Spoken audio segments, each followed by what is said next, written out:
Hello, mamas. I'm here to talk to you about a topic that is very important and sometimes an issue for many new moms or even seasoned moms. And the topic is what happens when you feel like you might be losing yourself in all of our motherhood duties. Maybe we have many kids, we work, I'm a working mom. Maybe we have too many responsibilities and everything comes first and we put ourselves last. Maybe we just don't remember what it was that we loved to do amongst all the things we have to do now, right? So as part of this put the me back into mommy conversation topic, it's amazing to think about what can we do to kind of help bring ourselves back to who we used to be, who we are now, and how to feel great about being moms and who we are, right? So who I am, I'm Julie. I run fabworkingmomlife.com. I share busy mom life tips to help us with the overwhelm, to defeat that overwhelm and thrive as working moms. I am a working mom myself. As my day job, I do environmental compliance. I help our clients configure and use systems for environmental reporting and compliance tasks to be in compliance and meet their permit requirements. And so these systems, these ways of making life faster, automating, we can do that at work and we can do that at home with our own lives, right? So one of my favorite things to do about easing that mental load is think about things that you maybe don't enjoy doing, or maybe you don't have the skills for, you don't have the interest in. For me, I hate grocery shopping. I like to outsource things like that, right? I come up with things that other people can do for me and that I can delegate, where I can find more of my own time to focus on me. So I call that, finding time in those margins where you can remember to put yourself on that list. And you do that by taking things off of your list and, outsourcing, delegating, giving someone else that job, right? Whether it's grocery shopping, you can get grocery delivery, you can do grocery pickup, you can do a meal planning service, you can get help with chores at home, you can either have someone come in and help you clean once a month, get a robot vacuum. There are certain things you can outsource that take a lot of our time, where you can take that time and give it back to yourself. Another thing I really like to do is to automate. So for example, put all your bills on auto pay. That way I don't have to think about, when is the bill due? Did I write the check? Did I put it in the mail? Half the time the mail gets lost anyway. So put them all auto pay, have it all automatic. You get an email saying every month this bill has been paid. You don't have to think about it anymore. Same thing, like using Amazon Prime, you can do subscribe and save.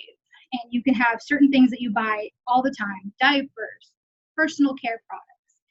Just have them come a certain amount every month. You don't have to think about it. Things like that are an absolute game changer, because most of the things that are in our mental load is all those little tiny tasks, all those home management tasks, all those personal tasks.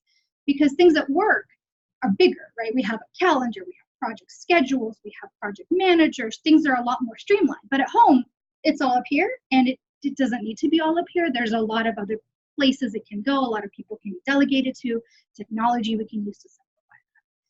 So that's kind of my immediate go-to tip if I find that I'm struggling, I don't have enough time for myself. I look at some of those chores, where can I eliminate? And I'm sure you can find some as well. And then you kind of think about, start going a little bit deeper. What might you be missing? Do you take care of yourself? Do you take care of not just your basic needs eating? Are you sleeping enough? Are you drinking enough water? Are you moving enough? I'm not a big fan of working out, but I do love walking. Are you getting enough oxygen? Are you going outside? Things like that really make a difference into our immediate feeling better. Are you practicing mindfulness? And it doesn't even have to be super complicated where we sit down and we think about, what is it that we're focusing on today? What is making us happy? But it could just be tiny moments. Like we from sitting in a chair and my brain is going in too many directions, and I sit down for a moment and say, I feel this chair, I feel my breath, I feel the warmth or the breeze. If it's a windy day, like I'm enjoying, and just kind of start thinking about, kind of move your mind off of what you're stressed about for just a second. And that mindfulness, that focus on that moment really helps recenter you and kind of bring you back. And a lot of times it's important to think about mindfulness. It helps us decrease the stress in the moment and overall. It helps with depression and boosts our immune system because it gives us that overall well-being. You'll have less burnout either at work or at home. So it's an important practice to kind of start working into, and it doesn't have to be a big, complicated event, but just little moments where you just change what you're thinking about and just focus on, what am I happy with right now? Is it a beautiful day?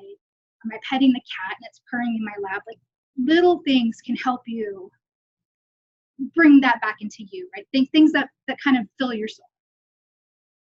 And one of my other things to remember who I am is, what did you used to love maybe before you became a mom, or before life became very stressful, very busy?